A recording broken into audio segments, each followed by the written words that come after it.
expectations for A, what is going to come from this meeting, and B, how China is going to react. I'll start with the second, Morgan. Great to be with you. China is going to react in the same way they reacted, probably the way Nancy Pelosi visited Taiwan last year, by increasing aggression and provocations in the Taiwan Strait.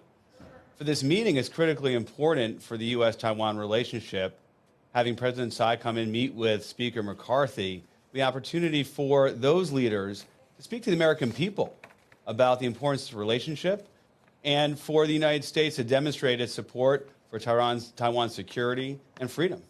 Yeah. Strategic ambiguity, that is the term that is used in terms of the U.S. position around Taiwan where China is concerned. But you mentioned Pelosi, now McCarthy. You have other lawmakers that look poised to travel to California and have meetings this week as well. Can we still call it strategic ambiguity? Absolutely. Strategic ambiguity is about the question whether the United States would come and support in the form of military participation in defense of Taiwan in the event of conflict. What we're talking about here is what we've been doing for decades, since the Reagan administration, where the United States has supported Taiwan's security in the form of assistance, arms sales. That is something that the United States has consistently ratcheted up when the threat to Taiwan has increased. We all want a peaceful solution to this problem. When there's peaceful solution pursued, we'll decrease our security support. Of course, in this environment, we need to increase it, and I think that's what you're going to hear from congressional leaders at the Reagan Library. Okay. I mean, we do have this $19 billion backlog of weapons sales to Taiwan. You have supply chains here and production lines for the U.S. defense companies that are trying to ramp as quickly as possible, but also having to replenish stockpiles and supply directly or indirectly into Ukraine, too. How does that get balanced out? And I guess, does a meeting like this shift the policy around that manufacturing?